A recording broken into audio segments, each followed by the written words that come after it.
Sedekah tapi di hatinya pengen duitnya nambah. Lah gak begitu kalau sedekah. Ya. Apa kata ahli surga nanti? Ya Allah, seandainya engkau tidak pernah menjawab doa kami dahulu, tidak pernah membalasi semua sedekah kami, tentu kami hari ini jadi konglomerat di surga. Udah enak di surga, masih belum puas. Ternyata di atas surga ada surga lagi, di atas surga, di atas surga ada lagi. Apa kata mereka? Ya Allah, ini doaku yang dulu belum dikabulkan, cuma sekian. Ada beberapa doa dia belum dikabulkan, itu yang membuat dia naik, sedangkan sholatnya tidak ada satupun yang diterima. Karena sholat dia ria. Sedekah dia pun ria. Berjuangnya pun ria, baperan. Ya, gampang tersinggungan. Tapi ada beberapa doa dia yang belum dikabulkan, itu yang membuat derajatnya tinggi nanti di akhirat.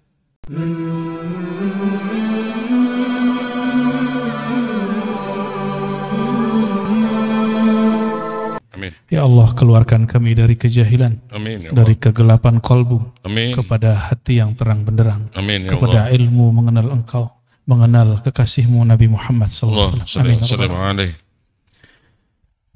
Para guru, para masyayikh, kawan-kawan, sahabat-sahabat, saudara semua, semoga dalam ridha Allah Subhanahu wa taala. Amin. Kita sekarang masuk ke hikam nomor berapa di situ, Pak? 32. Di saya nomornya 24 ya. La tastaghrib, benar. Iya, betul. Ya. Sebelumnya mari kita kirimkan surah Al-Fatihah untuk baginda Nabi Muhammad sallallahu alaihi wasallam dan pengarang kitab ini dan guru-guru yang mengajarkan kita semua, begitu juga orang tua kita, wabil khusus kepada siapapun yang hadir pada malam ini. Al-Fatihah. A'udzubillahi minasyaitonir rajim. Bismillahirrahmanirrahim. Ya Rabbana. Shiratal ladzina an'amta 'alaihim. Wabihi qal, berkata Imam Athaillah Iskandari qaddasallahu sirrahu, la tastaghrib wuqu'al aqdar. Janganlah engkau merasa aneh, merasa heran. Wuqu'al aqdar. Wuku' artinya terjadi. Apa yang terjadi? Aqdar. Keburukan-keburukan, masalah-masalah, kekacauan-kekacauan, termasuk gempa fisik, gempa alam, yang paling bahaya gempa pikiran. Ya, itu sama. Ya. Jangan merasa heran kenapa di dunia ini masih ada masalah-masalah seperti itu. Kenapa? Madumta fi hadhihi dar. Selama engkau masih di dunia ini, jangan merasa heran. Karena ini bukan surga. Ya. Kalau ini surga, pasti nggak ada masalah. Ini di wajahnya ada masalah semua nih. Nggak ada. Anak kecil aja ada masalah. Anak kecil hilang pulpen masalah, nangis dia. Kalau kita kehilangan pulpen, santai aja, ya beli lagi yang baru. Anak kecil kehilangan penghapus, pusing deh. Tapi ketika umur bertambah, bagi dia itu masalah kecil.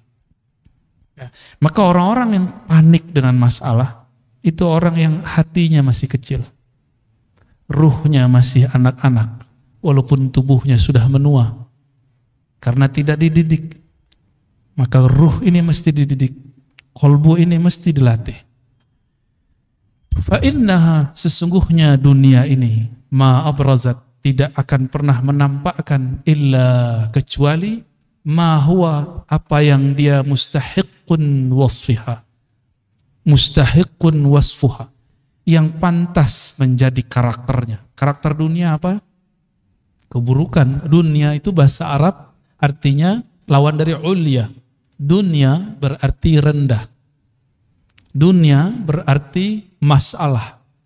Karena dia rendah, dia hina, dia masalah, dia akan selalu mengeluarkan masalah.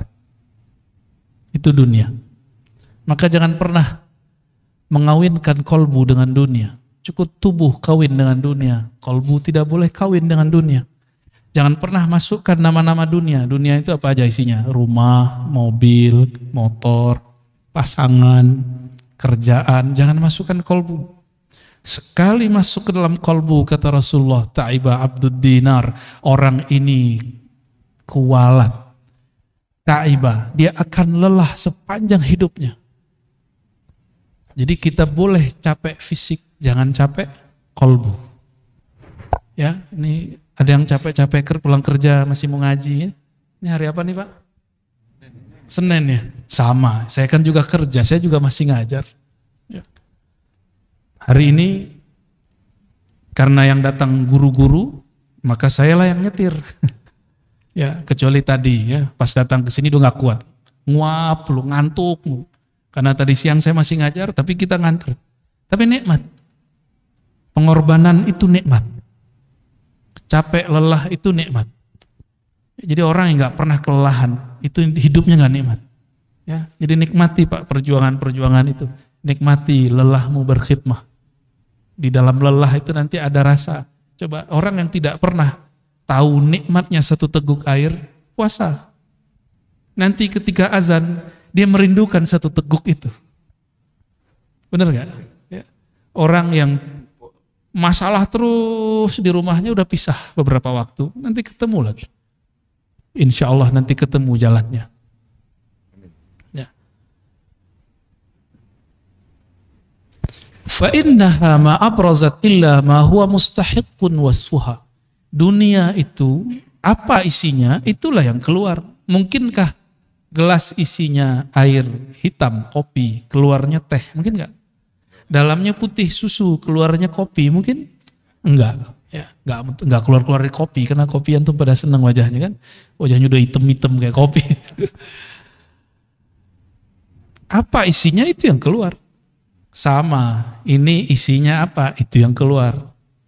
Maka orang yang senangnya rumah, ngomongin rumah mulu. Orang senangnya mobil, ngomongin mobil terus. Senang duit, ngomongin duit terus. Senang lawan jenis terus. Apalagi sesama jenis, ngeri Pak. Ya. Tapi kita nggak boleh benci sama mereka. Kita hanya benci perilakunya. Karena dia sendiri sebenarnya benci dengan perilakunya. Tapi dia mau keluar dari kondisi itu, dia bingung.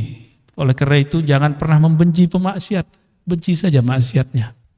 Karena satu saat jika kita membenci sesuatu, siapa tahu nanti kita ditakdirkan melakukan itu. Nauzubillah min dzalik. Jadi jangan pernah terbayang kebencian kepada sosok. Kualat nanti. Nanti takdir itu berputar. Enggak ada takdir enggak berputar. Al-yaum nudawiluha bainan nas. Itu hari itu takdir akan Allah putar. Suka-suka Allah yang muter. Kan kudrat iradatnya suka-suka dia. Hatta kita sendiri enggak sanggup mengatur diri. Ya. Coba uban udah keluar nggak bisa ditahan Pak. Pengennya kan nggak ada ubannya kan. Wawajibun na'tiha atau wawajibun na'tuha. Dunia apa yang wajib yang sepantasnya dia tampilkan itu yang tampil. Jadi siapa yang berjuang di masjid, berjuang di pesantren, mengabdi di masyarakat, bekerja di kantor, dimanapun aktivitasnya, lelah, masalah, ada orang menghalangi, dakwah kita disikat, dakwah kita itu biasa aja Pak. Kalau nggak begitu nggak dunia. Ya, kalau nggak ada masalah, antum berarti minta berpisah nyawa dengan badan, mau nggak? Hanya itu maharnya supaya namanya syahid, mati syahid. Ini bukan bunuh diri. Orang bunuh diri nambah masalah. Kalau orang bunuh diri tahu dia apa yang terjadi setelah dia mati, dia nggak mau mati Pak. Udahlah, sholat belum tentu diterima, bunuh diri. Bunuh diri ini berarti dia putus asa. Orang yang putus asa itu Allah benci kepadanya. Berarti orang ini menilai Allah kehabisan kasih sayang. Nah ini orang-orang seperti ini Allah nggak suka. Ya. Setelah itu apa lagi Pak? Arabnya. Oke, baik. Itu udah dibaca belum? Belum. Bismillahirrahmanirrahim. Nomor berikut. Ma tawaqqafa matlabun anta talibuhu bi rabbik. Sebelum sampai ke sana, ini kita sering ulang-ulang. Dunia itu makhluk nggak? Akhirat makhluk? Oke. Yang bukan makhluk siapa? Allah. Pengen dunia datang ke kita atau kita datang ke dunia? Maunya. Ya, gimana caranya? Dunia itu hanya patuhnya ke kholiknya, ke penciptanya. Terus gimana caranya? Maka dari ujung rambut sampai ujung kaki, Dari pikiran paling pangkal sampai ujung gak boleh lepas dari nama Allah. Kolbu kita gak boleh lepas dari nama Allah. Baru dunia datang ke antum. Gak capek kita. Karena dunia ngira, wah itu orang-orangnya Tuhan tuh. Maksudnya apa? Itu orang-orang dekat sama Allah itu. Kalau dunia melihat di kolbu kita ada nama dia, ini mah sama gua nih, sama hinanya nih. Yang kita perbudak aja dia, kita bully dia, kita kerjain dia, kita buat dia lelah lahir batin. Tapi kalau di kolbu kita ada nama Allah, dia langsung, kata orang Jawa, sendiko dauf. Sam'an wa ta'atan. Terbersit Allah kirim, terbersit Allah kirim, maka hati-hati. Tapi yang membersihkan itu sendiri siapa? Allah juga kok. Gak bisa dibuat-buat Pak. Saya bersihin gak bisa. Itu namanya ngayal. Ya, angan-angan disebut orang tulul amal, bukan amal. Tulul amal pakai hamzah. Orang panjang angan-angan. Nyamar lewat sholawat, nyamar lewat doa, nyawar. Ya, sebenarnya angan-angan dia yang panjang. Buktinya lagi sholat, lagi sholawat dia ingat itu. Dia gak ingat Allah, gak ingat Rasulullah saat sholawatnya. Tapi masih mending lah, masih mau sholat atau sholawat. Cuma nanti ancamannya apa? Bahayanya. Sekali dia doa, sekali dia sholawat, sekali dia sedekah, hajatnya tidak sampai, maka dia akan mencari kambing hitam. Makanya sahabat kita, Ustadz Isu Mansur, ini lagi ditarget sama orang yang merasa korban dia. Beliau kan ngajarin, sedekah 1 dapat 10, nggak salah, apa itu udah bener. Bener nggak? Ada Qurannya nggak? Beliau nyampain pesan itu. Cuma orang mengira nanti dari jalur dia 10 itu datang. Itu kan syirik khafi.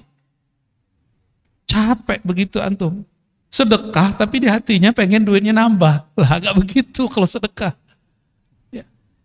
Apa kata ahli surga nanti? Ya Allah, seandainya engkau tidak pernah menjawab doa kami dahulu, tidak pernah membalasi semua sedekah kami, tentu kami hari ini jadi konglomerat di surga. Udah enak di surga, masih belum puas. Ternyata di atas surga ada surga lagi, di atas surga ada lagi. Apa kata mereka? Ya Allah, ini doaku yang dulu belum dikabulkan, cuma sekian. Ada beberapa doa dia yang belum dikabulkan, itu yang membuat dia naik. Sedangkan sholatnya tidak satu pun yang diterima. Karena sholat dia ria. Sedekah dia pun ria. Berjuangnya pun ria, baperan. Ya, gampang tersinggungan. Tapi ada beberapa doa dia yang belum dikabulkan, itu yang membuat derajatnya tinggi nanti di akhirat. Maka mereka berpikir, ya Rob, coba doa-doaku separuh aja nggak belum dikabulkan. Jadi konglomerat ya, tabungannya banyak. Jadi sahabat-sahabatku semua, saudara-saudaraku semua, doa-doa aja. Maka setiap hari tabung doa, jangan tabung kapan diijabah doa. Mau menjadikan doa sebagai wirid? Maka Imam Abul Hasan Syazili, Imam Al-Haddad, Imam Al-Attas, Imam Syekh Abdul Qadir Jilani, semua, Bahauddin Naqsyabandi, Sidi Ahmad Tijani, Sidi Ahmad Idris Al-Idrisi, semua mengajarkan doa, bukan supaya kita dapat hasilnya di sini.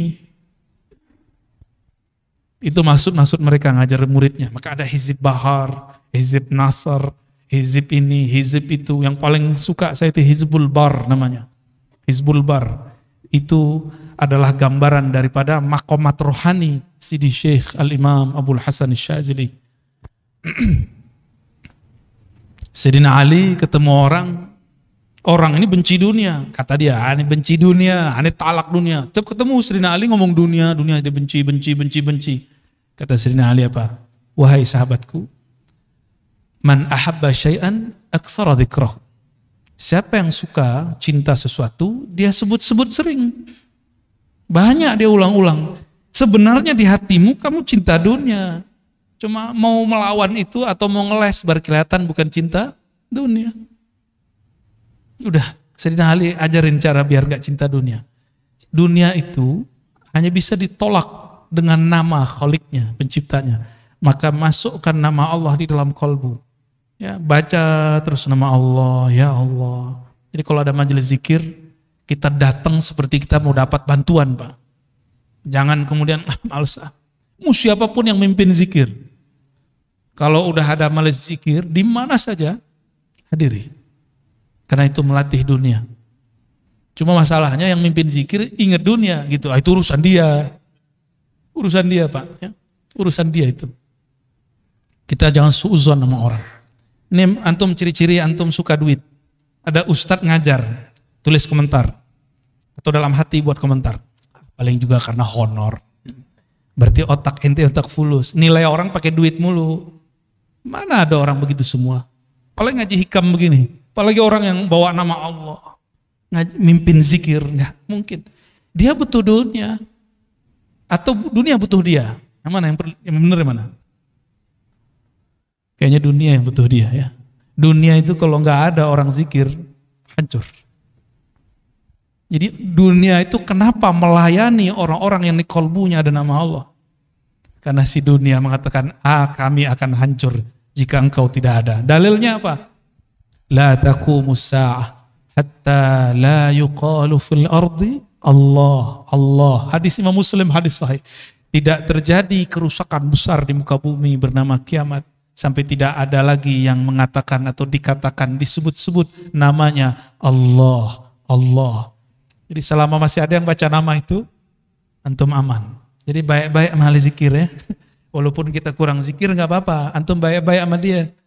Kata Imam Abul Qasim Junaid Al-Baghdadi, tasdiq ulubina wilayatun sughra. Mau jadi wali nggak? Nggak ribet, gampang. Mau jadi wali Allah nggak? Ini yang ngomong bukan saya nih, Imam Junaid. Imam Junaid ini imam salafus soleh, wali kutub, wali ghaus di zamannya. Pewaris mutlak Rasulullah di zamannya. Imam Junaid. Apa kata beliau? Kamu mau jadi wali? Gampang. Tasdiq ulumina. Percaya, terima ilmu kami. Bukan hanya zikirnya, ilmunya. Ilmu ma'rifat terima, jangan tolak. Jangan kemudian, halu nih, gitu. Kan begitu. Enggak nyampe, cukup katakan, mungkin dia sudah sampai, saya belum. Orang yang sampai makomnya kepada Allah, bergantung umur enggak? Coba, ada enggak antum yang sudah sampai ke makom? Sayyidina Ali mengatakan, araftu rabbi bi rabbi. Aku kenal Allah, Allah lah yang mengenalkan dirinya kepadaku. Ada yang sampai ke situ enggak? Itu bukan halu, Pak, hakiki. Yang ngomong begitu Sidi Syekh Abdul Qadir Jilani dalam kitab Al-Fathur Rabbani. Kata beliau, jika engkau duduk tenang berkhalwat, sebut namanya sampai engkau fana di dalam namanya, nanti yang punya nama akan datang mengenalkan dirinya. Udah pernah duduk begitu belum? Ya ngomentarin orang mulu, katanya mursyid, ya kan? Katanya bersanad, katanya berijazah. Kalau punya ilmu, udah amalin ilmunya. Jangan komentarin orang terus. Jangan suuzon terus dengan orang. Mulai beramal. Ya. Perintah Allah di Quran bukan komentarin orang. Ya ayyuhalladzina amanu dzkurullaha dzikran katsira. Yang perlu diperbanyak bukan komentarin orang, tapi nyebut nama Allah. Kalau enggak akan pernah antum merasakan kedekatan itu. Walaupun umur sudah bertambah. Mungkin yang muda-muda, ini kalau yang tua-tua mohon maaf nih. Nggak mau sekarang menyegerakan diri mengenal Allah. Allah akan ganti generasi baru yang mau mengenal dan menyebut namanya. Begitu ancaman. Ancaman Allah. Ya. Dalam hadis qudsi ada begitu. Ya.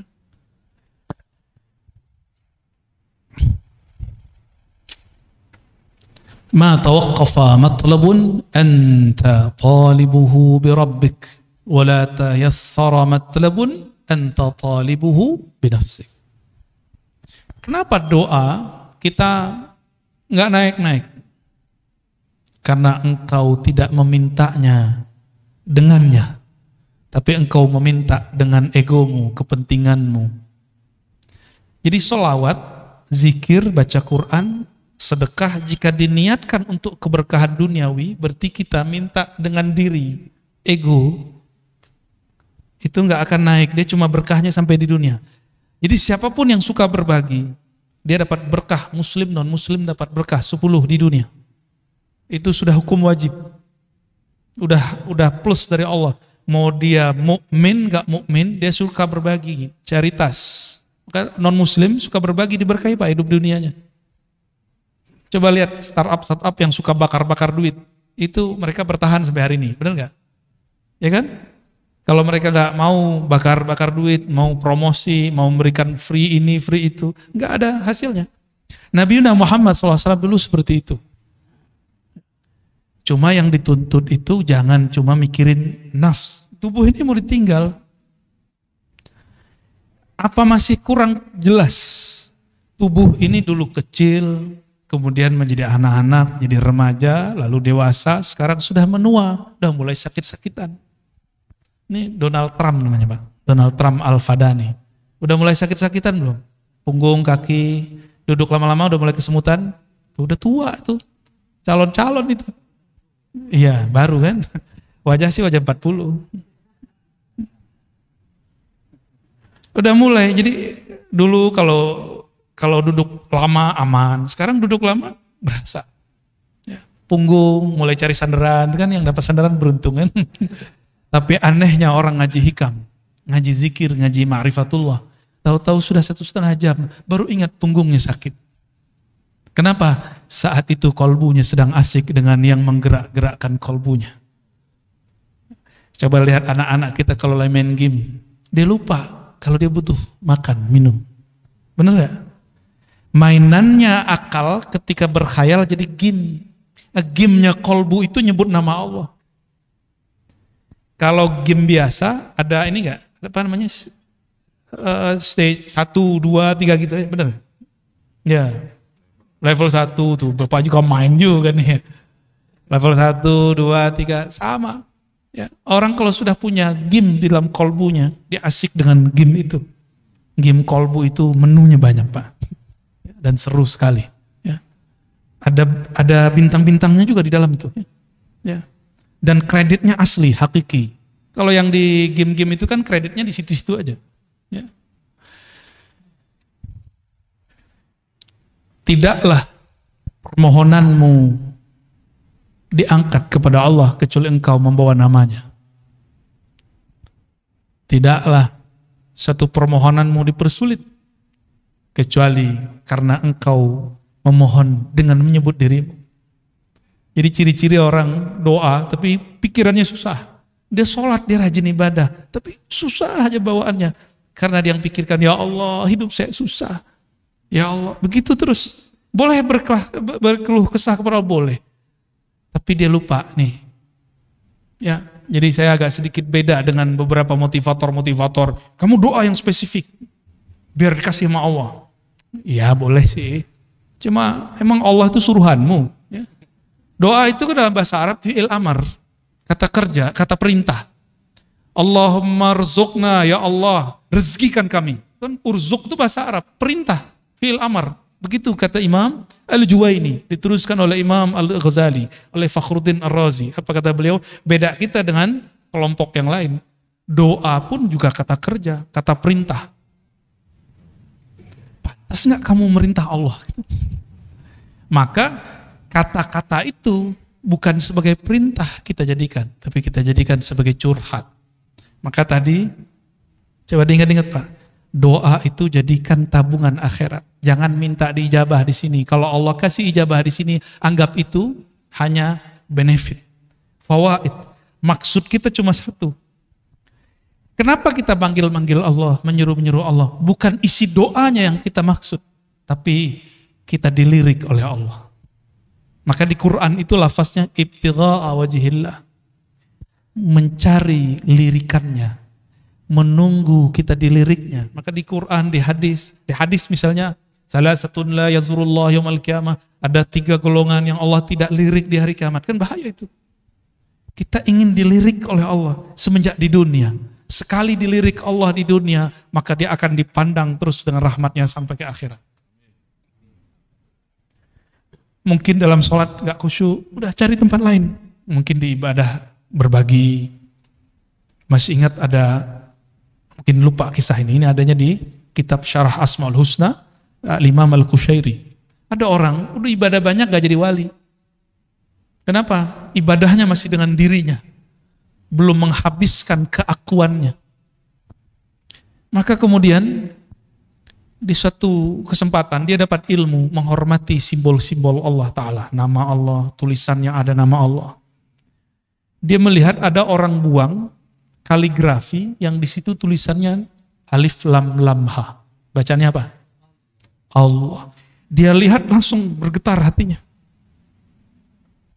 Ternyata itu kaligrafi lama, kertas lama dari papirus. Dia ambil, dia bersihin, kira-kira joroknya udah hilang, kemudian dia ambil atau dia makan.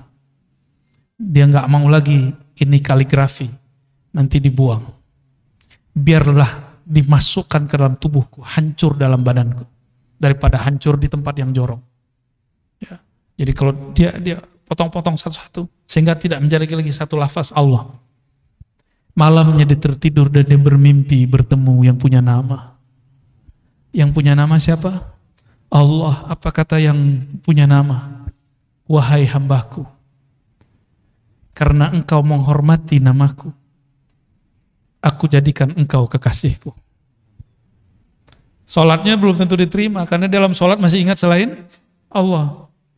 Sholawatnya pun belum tulus. Ternyata ketulusannya ada saat dia menghormati satu nama. Ya. Jadi kalau Quran jangan taruh di lantai, ya. Kecuali nggak ada tempat berdiriin Qurannya. Ya. Oh itu bukan Quran hakiki, iya. Tapi kan ada nama Allah, ada nama Rasulullah, para nabi di situ. Ya. Dulu ada satu dosen nggak tahu di Jawa Tengah apa di Jogja, itu nginjak-nginjak Quran. Kata dia, ini apa? Ini bukan Quran, ini kertas, diinjak-injak. Itu bahlulnya dia. Coba dia kalau berpikir, foto dia, nama dia dirobek orang. Masih ingat dulu Ahok dulu di demo orang, terus ada foto dia dibuat X. Nangis dia Pak, sedih dia. Udah pernah gitu belum? Oh kalau saya udah sering, antum lihat aja tuh di sosial media, wajah kita udah X semua orang. Tapi saya gak sedih, biasa. Emang saya pantas digituin, saya bukan orang suci, bukan orang yang mulia, pantas dihina. Kalau ada orang hina kita gak apa-apa. Antum mau hina aneh hari ini juga boleh. Hari ini jadi murid, besok jadi musuh, gak apa-apa, gak ada masalah. Yang penting Allah meridhoi kita, itu aja. Kita gak ada masalah. Mau dicoret 1000 kali juga gak apa-apa. Yang penting Allah yang menciptakan saya gak coret saya. Antum aja yang coret gak apa-apa. Ya. Kalau Allah gak coret, yang dicoret ntar siapa? Sedih Pak. Ya. Jangan bikin begitu. Yang masih punya Facebook nih, saya udah gak punya Facebook. Di unlike sama orang aja, jantungnya langsung ini. Ya kan? Itu gak siap dibenci orang, maunya disenangi orang terus. Mau berjuang, mau jadi dai, mau jadi guru, mau jadi mujahid, gak siap dibenci. Berhenti ente jadi mujahid, ya nanti jadi jahat. Kenapa? Salah satu perjuangan itu pasti dibenci orang. Salah satu perjuangan dakwah dibenci orang. Karena kebenaran yang kita yakini. Pasti. Dan itu sudah sunnatullah. Yang paling banyak dibenci siapa? Baginda Nabi Muhammad SAW. Ya, sampai diusir. Kita beruntung dakwah kita masih dimudahkan oleh Allah di akhir zaman. Ya, masih dimudahkan. Gak ada masalah kalau ada orang kemudian, misalkan apalagi Pak pengurus ya, jangan patah arang, jangan kalau kemudian mundur jika ada masalah. Biasa-biasa aja. Orang akan tambah dewasa jiwanya, akan terlatih kolbunya, akan murni kolbunya jika ketemu masalah. Min alamatin nujhi fin nihayat ar-ruju'u ila Allah fil bidayat. Man asyraqat bidayatuhu asyraqat nihayatuh. Dua langsung. Apa ciri-ciri orang sukses baik di dunia ataupun di akhirat? Apa ciri-cirinya? Yang antum tahu? Apa ciri-cirinya Pak? Ciri orang sukses? Nah itu mau setelah sukses. Waktu awal dia berjuang, awal dia sekolah, awal dia berdagang, berbisnis, kerja, ini bakal sukses nih. Ciri-cirinya apa? Rajin masuk kerja, belum tentu. Udah banyak yang rajin 20 tahun, ya masih gitu-gitu aja hidup. Ya. 20 tahun baru lunas rumahnya kan, berarti belum masuk. Apa ciri-cirinya? Nah, itu kalau dunia, kalau akhirat sama. Sukses di akhirat itu indikatornya di padang mahsyar, mau meninggal dulu nih, meninggal husnul khotimah, dikubur dipermudah oleh mungkar nakir. Bangkit di padang mahsyar, kemudian kita sudah disatukan di soft umat Nabi Muhammad SAW. Kemudian waktu dihisab, di mizan, ditimbangnya dengan timbangan dan hisab yang gampang. Siratal mustaqim lewatnya mudah, masuk surga. Itu indikator sukses kalau di akhirat. Ada yang di atas lagi itu yang lebih sukses. Kita kan sering ngomong ini, yang penting bisa makan sehari gitu kan. Itu terlalu kecil kesuksesannya antum cari. Ya. Jangan begitu kalau punya cita-cita, jangan begitu. Citanya ketinggian dikit ya. Jangan tersinggung ya. Tersinggung juga nggak apa-apa. Emang pengajian ini tuh nyinggung-nyinggung orang kok. Yang mau disinggung ya. Murid itu disebut murid karena kemudian gurunya tampar-tampar dia dengan kata-kata. Benar nggak? Kalau antum emang siap jadi murid, siap saya kata-katai. Siap nggak dikata-katai? Kalau nggak siap dikata-katai, cari guru yang lain yang kira-kira antum siap menerima kata-kata dia. Jangan enak-enak doang. Kalau cuma dapat ilmu, itu mah gampang Pak. Itu namanya muta'allim. Maka beda murid dengan muta'allim. Muta'allim ini cuma pelajar. Dia maunya cuma transfer ilmu. Tapi kalau murid diajarin beramal, diajarin berjuang, diajarin usul kepada Allah Subhanahu wa Ta'ala. Maka harus siap dikata-katain. Ya. Kalau antum nih punya guru, kita tersinggung mulu kalau dia ngomong. Udah istikharah cari guru yang lain, gak ada apa-apa, gak ada masalah. Ya. Gimana? Pak Hashim tersinggung gak kalau aneh ngomong? Kan udah senior nih, kita masih junior. Tapi malah jauh-jauh dateng nih Kak. Antum gimana Pak? Kan ya sama kan? Sama-sama udah putih kan? Kita ngomong begini dari tadi tersinggung gak? Atau menikmati? Kita mau tanya, dipijit tuh enak gak? Sakit? Wah berarti gak suka pijit. Kenapa ada orang katanya sakit tapi minta dipijit lagi? Setelah dipijitnya enak itu Pak. Ya. Kata-kata guru itu seperti tukang pijit. Ada urat gak bener, dia tekan. Bukan berarti tukang pijitnya dia sehat. Dia mungkin juga ada masalah di badannya. Nah itu cara mandang guru kira-kira begitu. Ya. Tapi jangan dianggap tukang pijit juga guru kita ya. Ini cuma analog aja Bapak Ibu. Ya. Jadi siap jadi murid, harus siap dikata-katai. Ya. Siap kemudian digembleng. Ya. Satu saat kalau ada masa, kita itikaf bersama. Zikir ya minimal, kalau nggak sanggup 40 hari. Ya 7 hari, 3 hari. Ya. Sekarang kayaknya suluknya harus gaya milenial. Orang-orang kalau zaman-zaman kita dulu, kalau saya kholwat Pak, nggak boleh bawa handphone, emang nggak ada handphonenya. Ya, makan dikurangi. Yang kira-kira membuat syahwat kita tinggi seperti daging dikurangi. Yang syahwat makannya tinggi protes. Itu ajaran apa tuh ngelarang kita makan pakai daging? Ya, kalau dokter sama food combining, pakar food combining ngomong, kamu jangan makan ini ya. Nggak disebut aliran. Tapi kalau kita buat majelis, kita bilang ke murid, hari ini, 3 hari ini, 4 hari ini, 10 hari ini, jangan makan daging. Banyak yang protes tuh, dianggap itu mengharamkan yang halal. Tapi kalau dokter yang ngomong, kenapa yang diterima? Sejak kapan guru lebih hina daripada dokter? Ya enggak sih, enggak begitu-gitu amat ya. Guru nggak boleh baper lah ya. Ciri-ciri orang yang sukses, perjalanannya mendekatkan diri kepada Allah. Apa ciri-cirinya? Ar-ruju' ilallah fil bidayat. Dari awal dia sudah bergantung kepada Allah. Dari awal dia sudah berniat ingin menghabisi egonya. Maka apapun titah gurunya diikuti. Dia rajin beramal.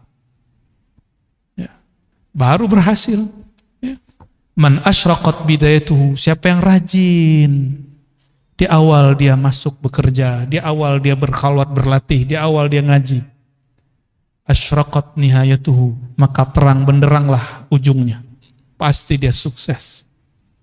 Suksesnya santri, dia terima nih, saya pernah jadi santri, sampai sekarang saya masih menganggap diri saya santri. Maka kalau keluar kota kemana-mana, bahkan sekarang ada guru-guru saya, itu saya senang, ya, masih cium tangan mereka, masih takzim khidmat ke mereka, nikmat sekali. Apalagi kalau dikata-katain, disinggung, saya senang banget. Kamu ntar jangan begini ya. Itu nikmat sekali, karena seperti diperhatikan. Seperti diperhatikan. Ya. Nggak ada tersinggung saya.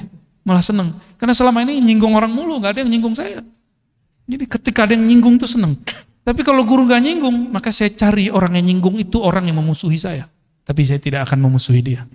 Kadang-kadang aib kita yang bisa baca musuh. Maka bersyukurlah punya musuh. Tuh ada nggak antum yang begitu? Ya, hidup tuh indah. Walaupun si musuh ini dadanya sudah deg-degan ya, mau ketemu kita mah biasa aja. Kita nggak musuhin dia. Ya. Kolbu yang dipenuhi nama sang baginda, yaitu Muhammad sallallahu alaihi wasallam.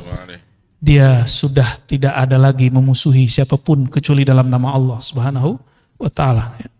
Man asyraqat bidayatuhu, maka siapa yang rajin belajar di awal, maka jadi ulama di ujung. Rajin beramal di awal, maka menjadi zahid, menjadi amil di akhir. Rajin bermakrifat di awal, ya, maka dia akan jadi wali Allah di ujung. Mastudi'a fi ghaibis sarair, zahara fi syahadatiz zawahir. Mau tahu isi hati orang, nggak perlu pakai merem-merem, Pak. Nggak perlu pakai wirid 1000. Mau tahu? Duduk sama dia agak sesaat. Apa obrolannya? Ya, beberapa waktu. Ya, kadang ada orang yang nyamar jadi ahli dunia. Tapi gimana pun dia mau nyamar, nanti akan keluar. Dia sebut nama Allah, disebut nama Rasulullah, hatinya kemudian luluh. Berarti dia lagi nyamar. Sebagaimana ada orang nyamar benci dunia. Tapi kalau sebut dunia matanya berbinar, ya. Katanya benci ini, benci itu. Saya nggak bakal beli ini, nggak bakal beli itu. Tapi kalau ada orang lewat pakai mobil itu, mobil ini, nyesek dadanya. Ya, ada orang yang ngata-ngatain saya dulu, Pak. Ada. Saya nggak bakal beli ini. Tahu-tahu nggak ketemu kita, udah beli. Ya. Saya mah seneng. Coba ketawa aja kalau ingat ya. Maka sama dunia itu nggak usah kemudian bilang benci-benci. Cukup katakan aku cinta Allah, nggak usah bilang benci dunia. Nggak usah bilang benci dunia, munafik kita nanti. Ya, toh ada kecenderungan kepada dunia, benar nggak? Iya. Maka saya tidak akan bilang saya benci dunia. Ntar dunianya nggak mau datang sama saya juga. Ya, kita cukup mencintai yang ngatur si dunia. Mastudia fi ghaibis sarair, apa yang ustudia, yang tersimpan di dalam gaibnya sir seseorang. Di dalam diri kita ada sesuatu kalimat cinta benci yang tersimpan, zahara fi syahadatiz zawahir, akan muncul, akan keluar dengan persaksian yang zahir, baik dari kerut wajah, cahaya muka, lidah, kata-kata, kecenderungan hati, dan lain sebagainya. Itu akan muncul. Ya. Nah, itu pertanyaan kita tadi. Kalau dalamnya teh, pasti keluarnya teh. Kalau memang di dalamnya bertahta nama Allah, pasti keluarnya tentang Allah. Jika di dalamnya tentang Nabi Muhammad, pasti keluarnya kerinduan kepada Nabi Muhammad. Jika di dalamnya bukan dua nama ini, maka pasti yang keluar itu syattan baina may yastadil. Nah, ini bagian terakhir ya. Ini ngebut nih Pak, biar cepat selesai hikamnya. Karena kalau pakai model yang sebelumnya, yang mulai jam 12 sampai jam 3, itu satu bisa 1 jam, bisa 2 jam, bisa 3 jam, bisa sehari semalam. Nah ini kita kebut, karena ada orang yang gak sabar pengen cepat khatam. Syattan baina may yastadillu bih aw yastadillu alaih. Beda ma'rifat intelektual, ma'rifat ahli kalam, ahli tauhid, ilmu akidah, dengan ma'rifat ahli ma'rifat kewalian. Jadi beda ilmuwan dengan wali. Apa beda ma'rifat ilmunya? Tukang debat dengan orang yang bermakrifat dengan rasa, itu bedanya apa? Al-mustadillu bihi arafa al-haq li ahlih wa asbata al-amra min wujudi aslih. Orang yang bermakrifat dengan ilmunya para aulia dan para anbiya, dia berdalil tentang Allah, mencari ilmu tentang Allah bukan dengan mencari selain Allah. Cari dalil, tafakur ke alam, tadabbur alam, enggak. Kan sekarang namanya tafakur, padahal asalnya ya, yang benar tafakur alam ya. Orang sering nyebut tadabbur alam ya. Ini itu macam-macam. Surat sekian, ayat sekian, ya oke, itu oke. Itu namanya teori ilmu pengetahuan. Ilmunya disebut ilmu tauhid, ilmu usuluddin, disebut juga ilmu akidah, disebut juga ilmu kalam. Ini yang disebut dengan singa-singa Ahlus Sunnah. Jago debat. Saya nggak mau Pak disebut singa, walaupun ada orang ngirim video ke saya, kamu singa Aswajaya. Enggak, saya enggak singa. Ya. Saya bukan singa. Oh maksudnya bukan itu, enggak mau disebut singa. Mau apa aja, mau majazi, mau hakiki, enggak mau. Ya. Karena singa itu karakternya apa? Buas. Benar. Imam Ghazali, imam yang saya jadikan panutan, beliau mengatakan, hati-hati dengan karakter buas, namanya sibaiyah. Kalau orang buasnya preman, dia nyari lawannya lawan fisik. Jawara dia. Kalau premannya preman ilmu kebatinan, dia cari lawan orang tuh nguji-nguji ilmunya. Ya saya bukan singa, saya nggak masuk itu Pak. Jadi yang punya sihir, ente jangan uji-ujian, ini nggak masuk ya. Nanti yang turun tangan nanti Allah. Kita nggak masuk ya. Kalau orang kemudian dia singa punya karakter apa? Karakter buas, karakter menyerang, dia punya ilmu, punya dalil, punya kitab kuning, punya hafalan Quran dan hadis, punya kemampuan bermantik. Maka dia gunakan semua ini untuk nyerang orang berbeda dengan dia. Apakah itu yang berbeda aliran, berbeda pemahaman, apalagi berbeda pendapatan. Akan begitu. Akan begitu. Berbeda kemasyhuran, bagi dia musuh. Itu karakter buas itu begitu. Beda popularitas, serang dia. Ya, beda paham dikit, serang dia. Akhirnya saling serang.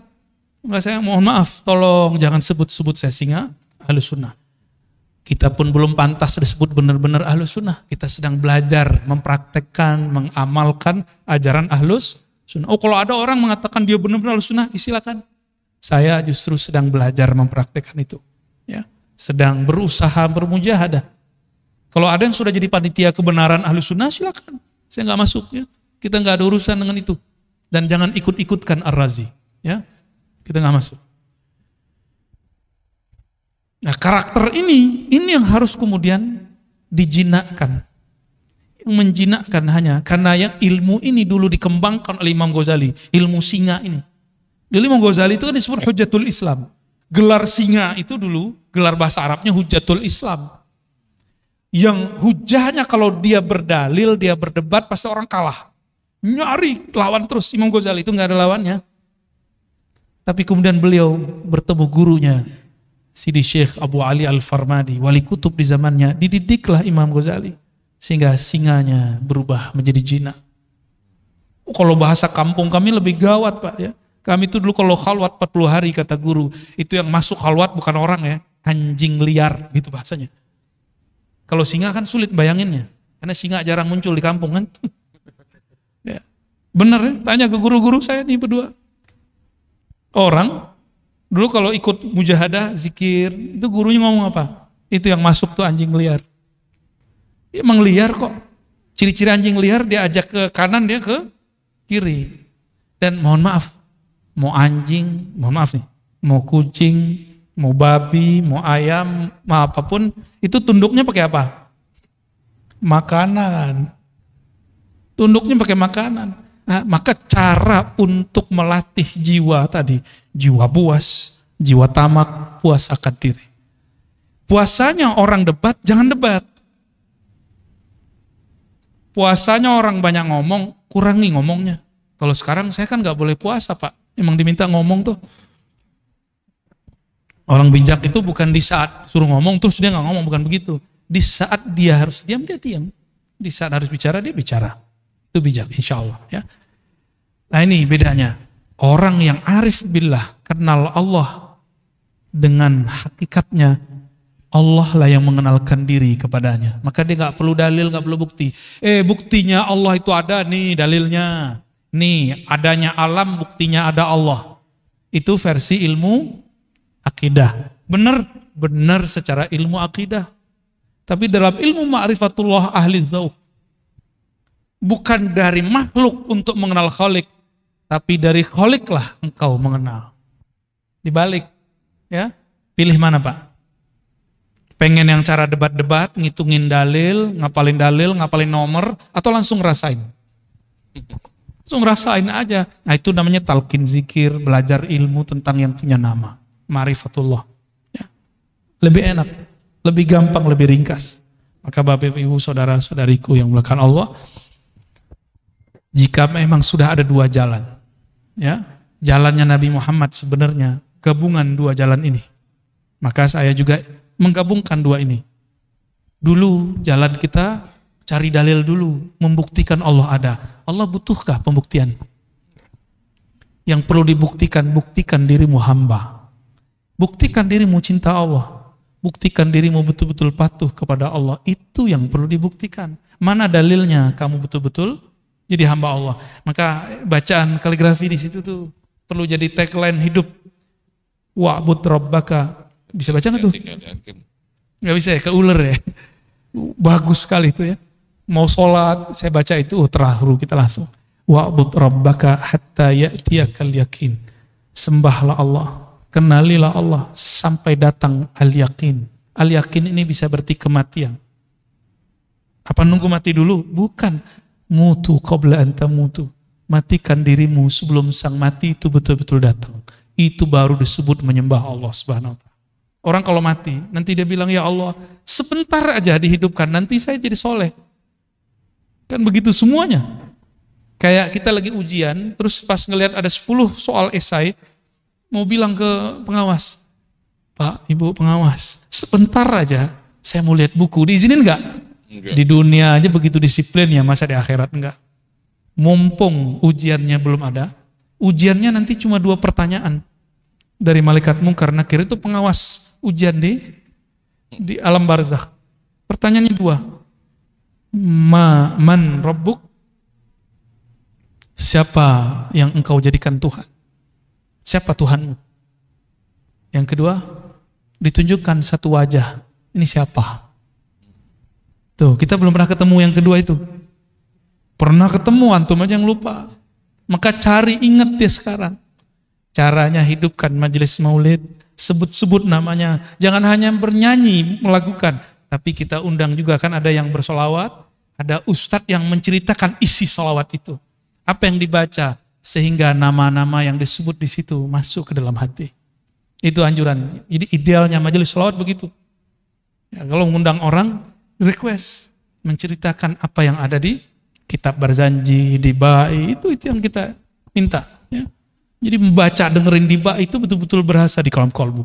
Bapak Ibu, saudara-saudari dikasihi Allah, semoga ma'rifat kita sudah naik kelas. Bagus dalil A, B, C, D, tapi semoga nanti dalilnya adalah Allah itu sendiri. Amin. Apakah namanya, apakah perbuatannya, apakah sifatnya, apalagi zatnya yang datang mengenalkan diri. Ya, semoga Allah menjadikan kita bagian dari mereka. Amin ya rabbal alamin. Wassallallahu ala Muhammad. Terima kasih Buya. Malam ini kita sudah mendapatkan ilmu 7 bab dibahas pada kesempatan malam ini. Namun ada beberapa yang mau ditanyakan bagi para jamaah, bisa nunjuk tangan, kita ya silakan. Ya, terima kasih. Assalamualaikum warahmatullahi wabarakatuh. Yang kami hormati guru kami Buya Ar-Raji Hasib, dan beliau kita doakan selalu sehat, panjang umur, ilmunya manfaat buat kita sekalian. Saya sering mengikuti Buya, yaitu lewat YouTube. Jadi mudah-mudahan Buya ikhlas dan juga ridho kami mendapatkan ilmu lewat YouTube tersebut.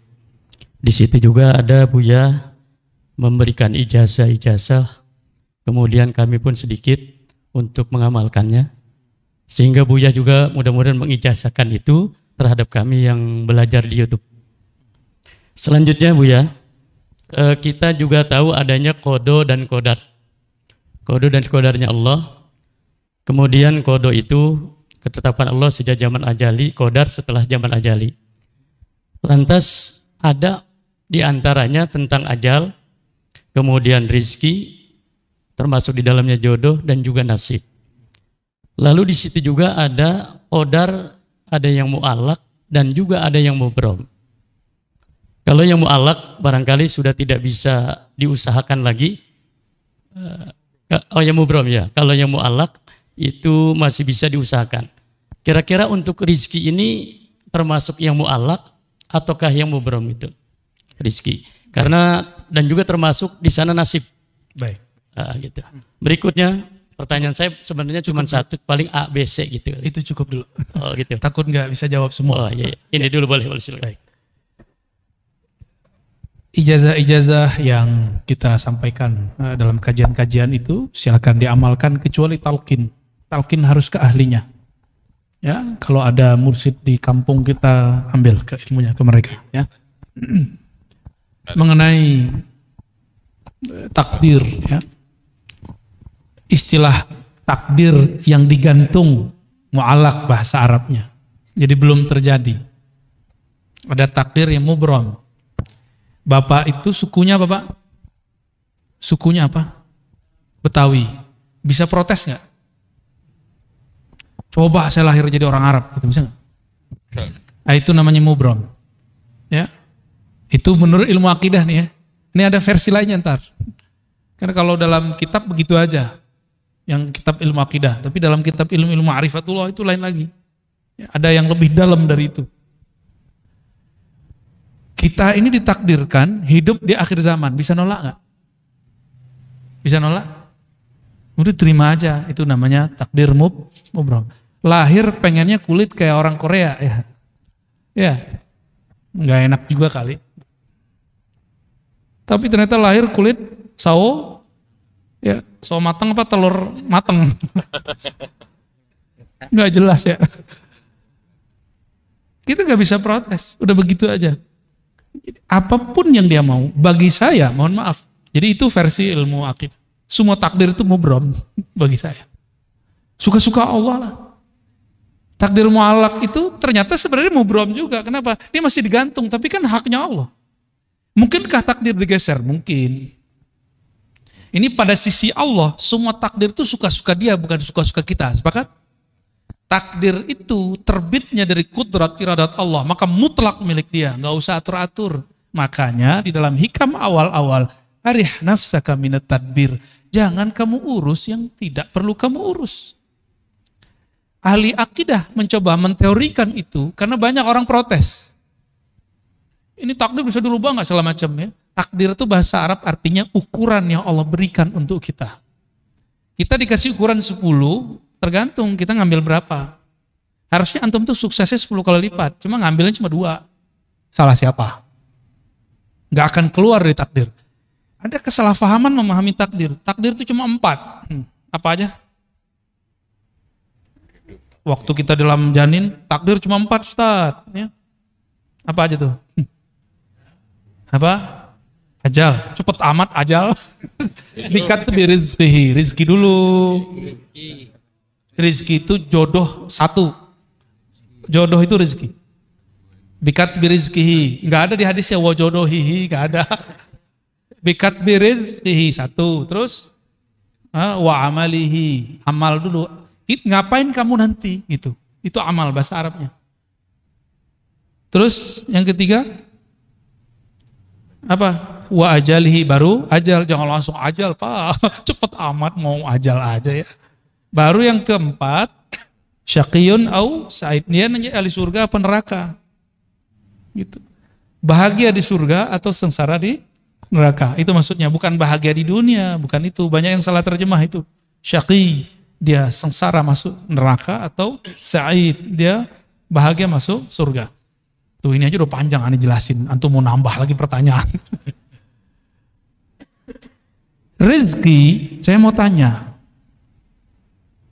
Kalau kita waktu kecil dulu nggak punya gaji, rezeki datang nggak? Dianterin oleh mak kita ya kan? Bener? Waktu sekolah dulu kita dibayarin orang tua kita. Rezeki diantar nggak? Dianterin. Dianterin rezeki itu. Cuma karena setiap hari kita melihat orang berangkat kerja, pulang, berangkat, pulang, berangkat, pulang. Orang mengira rezeki dicari. Sejak kapan rezeki dicari?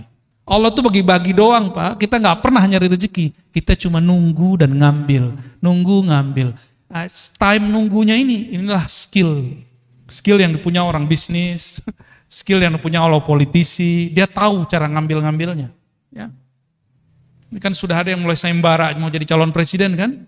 Kita nggak tahu dia sesuai nggak langkahnya dengan sebenarnya calon harus begitu apa tidak. Kita nggak tahu. Seperti orang pebisnis, dia tahu kapan dia harus ngambil. Yang main saham, dia tahu kapan harus mau beli, mau jual. Itu skill.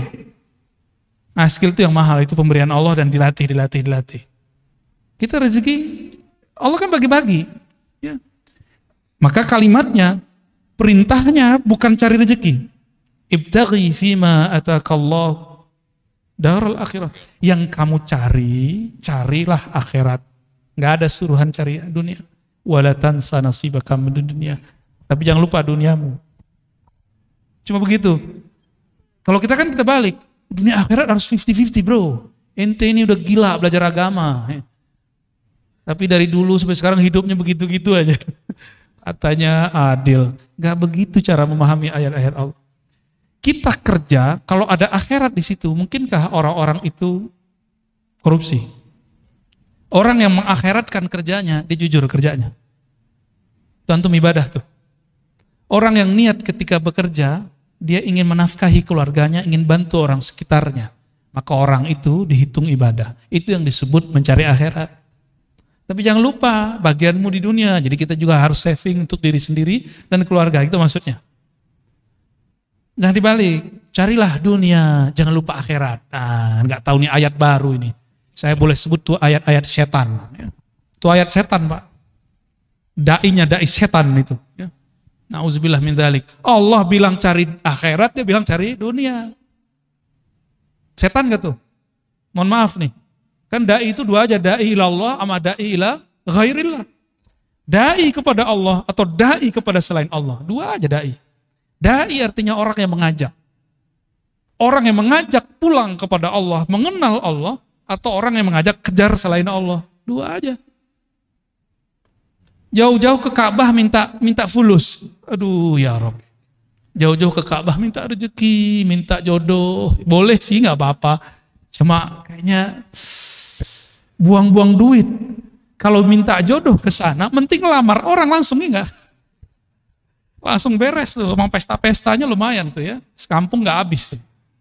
Kecuali antum di gedong ya, kayak cerita. Jadi takdir itu ukuran yang Allah berikan kepada kita, lalu Allah titipkan di dalam diri ukuran lain yang disebut kasab. Laha ma kasabat wa 'alaiha maktasabat. Laha positif. Dia akan memperoleh prestasi yang dia usahakan. Wa 'alaiha maktasabat. Dia akan kena hukuman terhadap apa yang dia kerjakan. Kasab, maka dalam akidah Imam Asy'ari Ahlus Sunnah wal Jamaah, Imam Asy'ari ini murid Imam Junaid juga. Apa kata beliau? Allah kasih satu sir di dalam dirimu bernama kasab. Kasab itu sebenarnya adalah tajalli, pancaran kudrat iradat Allah yang Allah pinjamkan ke dalam diri manusia. Maka di saat dia faham kasabnya dia kemudian mengatakan, aku bisa begini pun karena Allah juga yang memberi. La haula wala quwata illa billah. Maka ketika dia mendapatkan sesuatu, dia girang untuk berbagi kepada hamba-hamba Allah. Ya. Nah itu takdir. Jadi takdir itu Bapak Ibu, ada takdir Lauh Mahfuz. Itu, jadi bukan qada azali, qadar hadis, enggak. Yang tepat ya, yang tepat secara ilmu ma'rifatullah, qadar sama. Qadar ini saya mau ngambilnya yang pakai sinonim. Itu tertulis di Lauh Mahfuz. Lauh Mahfuz itu, lauh bahasa Arabnya papan tulis. Cuma kan yang di langit itu bukan papan Pak. Ya, makhluk yang tercipta dari nur, tapi di situ tertulis. Ada lembaran-lembaran seperti dedaunan-dedaunan cahaya, di situ tertulis. Ini namanya Pak Fulan, Ibu Fulan, Puan Fulan, Tuan Fulan. Tulis di situ. Namanya sudah ada. Oke, itu makhluk enggak? Lauh Mahfuz makhluk enggak? Maka takdir yang tertulis di Lauh Mahfuz semuanya makhluk. Cuma bedakan, ilmu Allah makhluk enggak? Ilmu Allah?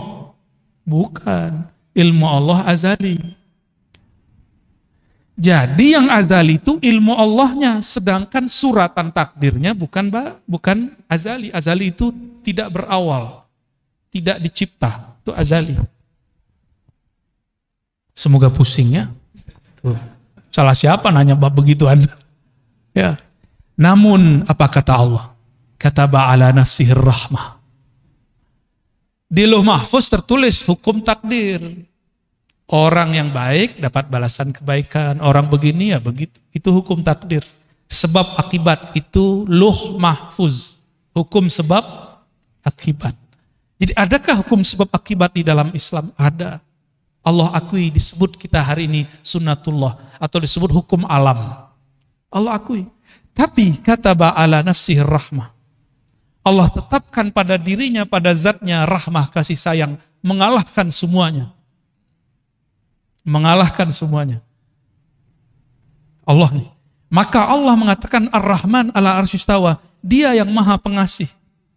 Penyayang itu bersemayam, meratakan, memenuhi semua aras. Dan aras itu meliputi alam semesta. Tubuh ini diliputi oleh aras Allah. Tubuh antum semua diliputi oleh aras Allah. Aras itu diliputi Ar-Rahman. Berarti diri kita ini di sisi arasnya Allah itu liputan rahmat.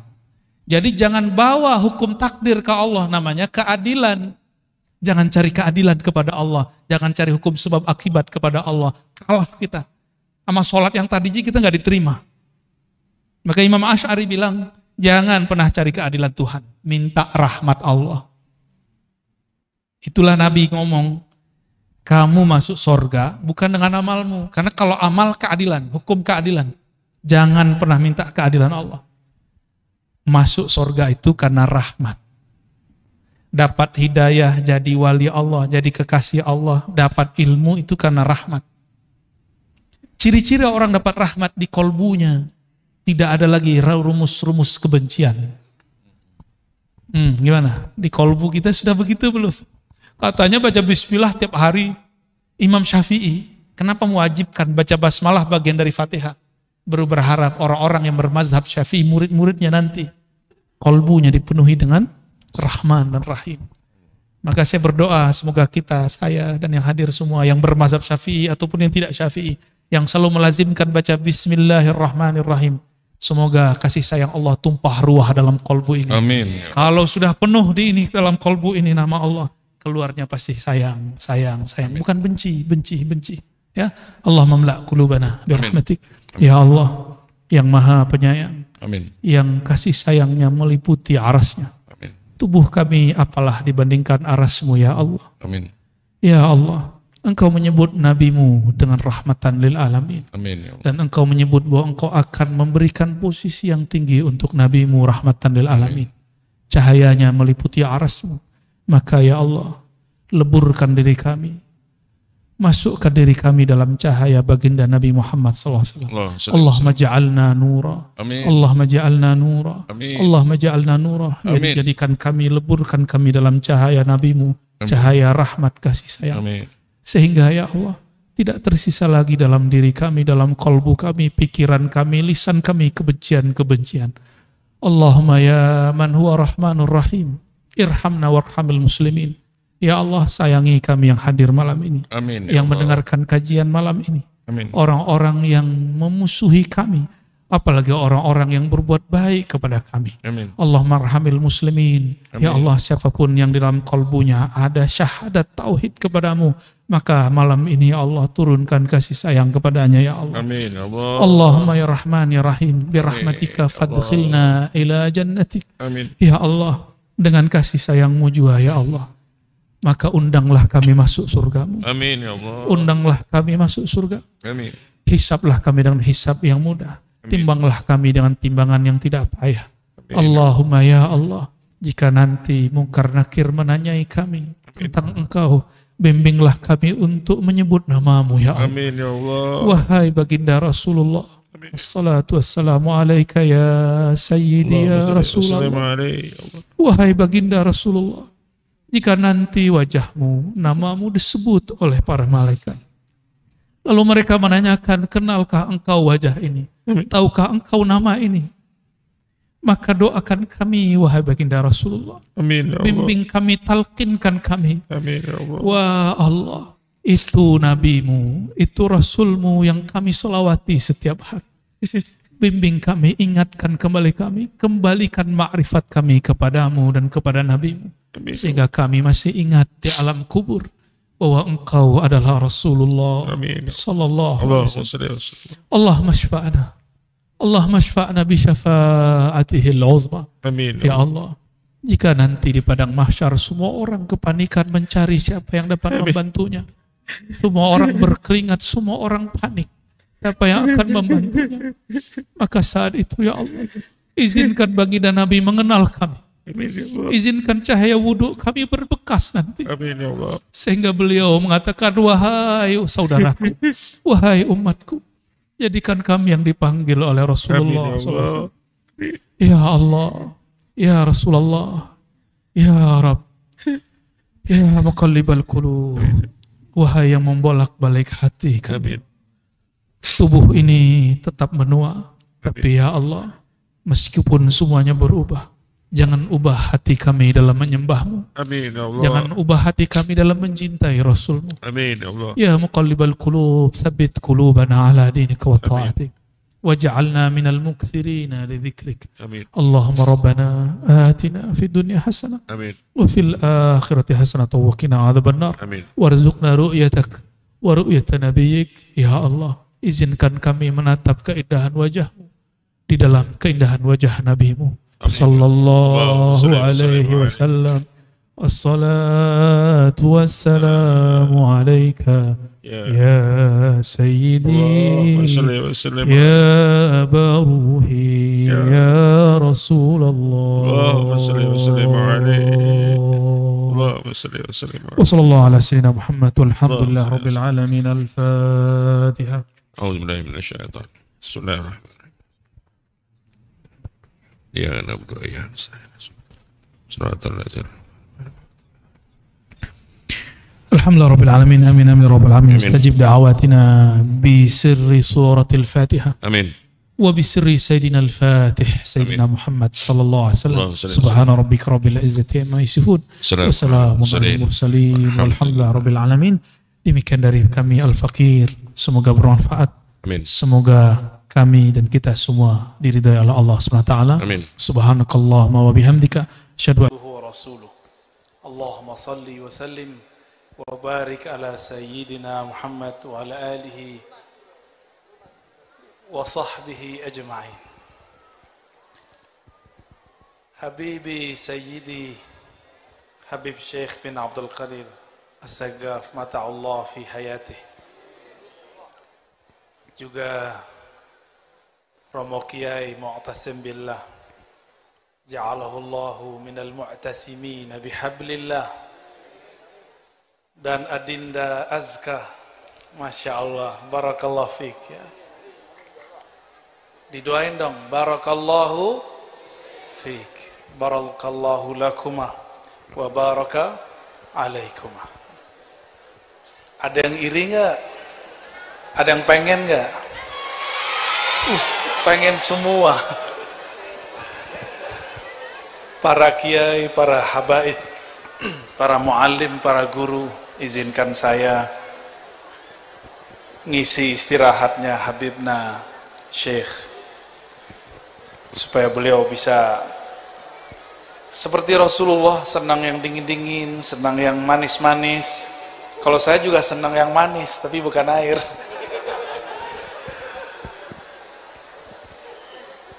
Sama Pak Kiai? Sama, Pak Kiai juga sama.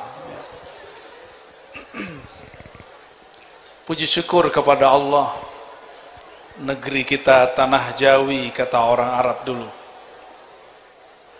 dijadikan Allah surga sholawat. Alhamdulillah, tidak ada negeri dimanapun di dunia, tidak ada negara dimanapun di dunia, tiada pulau dimanapun di dunia yang sangat-sangat megah sholawatnya melebihi negeri Indonesia. Alhamdulillah. Yang pernah hidup di Saudi, yang pernah tinggal di Saudi, coba tanya sama orang Saudi, ada nggak sholawatan? Ini Gus Zia 4 tahun di Madinah. Ada sholawatan kayak gini? Nggak ada ya Gus ya? Bid'ah ya. Jadi Habib kita ini mukanya muka bid'ah ya. Padahal muka beliau muka Rasulullah ya gak? Muka bid'ah itu muka-muka kayak gini nih. Yang hidungnya pesek ke dalam. Kalau kayak beliau Masya Allah. Bener ya gak ada ya sholawatan? Tuh, ini konfirmasi langsung dari beliau. Madinah itu simbolnya Sayyidina Nabi Sallallahu Alaihi, tapi majelis selawat sudah tidak ada. Majelis selawatnya dipindahkan ke sini. Alhamdulillah, itu yang kita sebut kita Madinahkan Indonesia. Maka kita bersyukur gerakan selawat Habibna Syekh. Semoga negeri ini dihijaukan dengan sholawat. Apa hijau itu NU ya Habib ya? Tadi lagunya saya nggak ngerti bahasa Jawanya tuh. NU apa usoli, terus subuhnya kunut, azan 2 kali, zikiran, habis sholat. Udah itu doang. Zikiran bareng-bareng. Wah itu wong NU itu. Masya Allah. Berarti saya NU dong. NW. Ada lagi NW, NU-nya 2. Itu di Lombok. Sama persis. Sama persis ya. Kami kalau di Sumatera dulu ada namanya Tarbiyah Islamiyah. Cuma perkembangannya nggak seperti Ma'arif atau pesantren-pesantren di Jawa. Di Jawa orang sholawatan NU. Di sana kalau nggak tamatan pesantren nggak disebut Tarbiyah Islamiyah. Makanya perkembangannya terhambat. Maka bersyukur jadi Nahdiyin nggak mesti nyantri, yang penting yasinan. Nggak mesti nyantri, yang penting sholawatan. Nggak mesti berjenggot kayak Habib Syekh ya. Kalau saya ada jenggotnya. Ini jenggot mantan ini ya. Ada yang loading. Kalau Kiai NU itu jenggotnya udah pindah ke kitab. Kitabnya berjenggot, bener? Bener para Kiai. Jenggotnya udah nggak ada tuh, coba lihat. Bisa dihitung. Nggak ada jenggotnya. Jenggotnya udah habis semua, diambil sama Habib Syekh.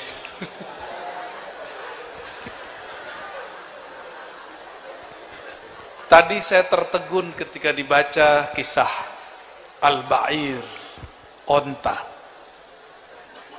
Onta datang ke Nabi. Yashku, ngadu. Apa yang dia adukan? Maja'ah, perutnya lapar. Lalu minta syafaat kepada Rasulullah SAW. Dengan bahasa onta dia mengatakan isfa'ni ya sayyidi ya maulai, wahai tuanku, wahai Rasulullah, beri aku syafaat. Akhirnya Nabi itu sidang sahabat di kampung itu.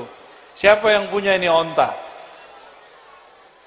Onta ini dapat kerja lebih banyak, beban lebih berat, tapi makannya nggak cukup. Di sidang itu langsung. Tapi onta sayang sekali, yang diadukan ke Nabi cuma urusan perut. Karena onta tidak punya akal. Ada lagi yang unik. Nabi biasa bersandar di suatu tiang.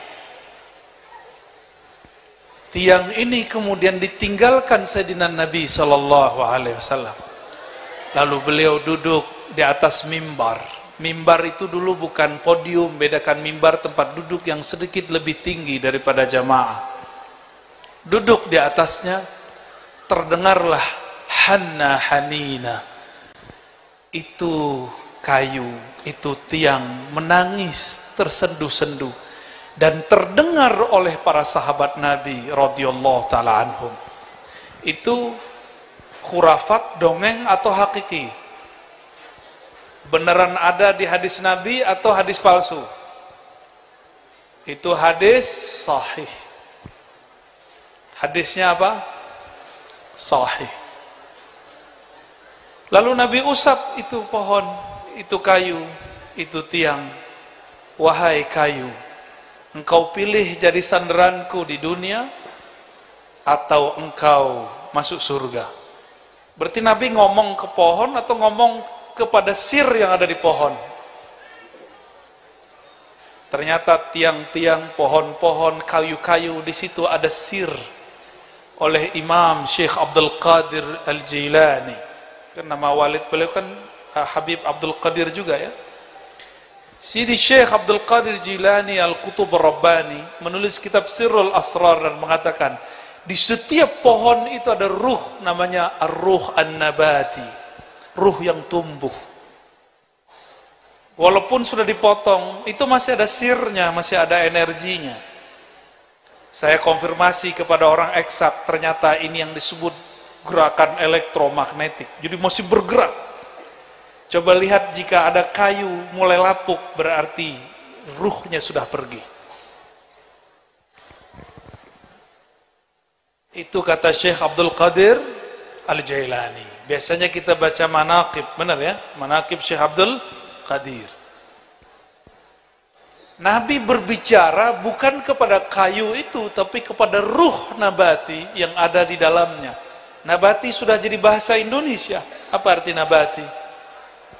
Tumbuh, tumbuhan.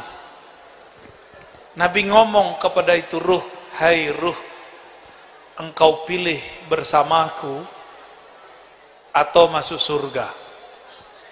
Karena pohon itu, kayu itu sudah tidak punya akal, dia bernafsu masuk surga, maka dia minta masuk surga. Padahal lebih afdol jadi sandaran Rasulullah Sallallahu Alaihi Wasallam. Inilah nasib orang berhati kayu, berhati seperti hayawan. Itu hayawan ba'ir ngomong kepada Rasul, kata Syekh Abdul Qadir Jilani, di dalam dirinya ada namanya ar-ruh al-hayawani, roh yang hidup. Apa perbedaannya dengan kita? Di dalam diri kita ada satu ruh yang lebih sempurna lagi, namanya ar-ruh al-qudusi. Apa nama ruhnya? Al-Qudusi.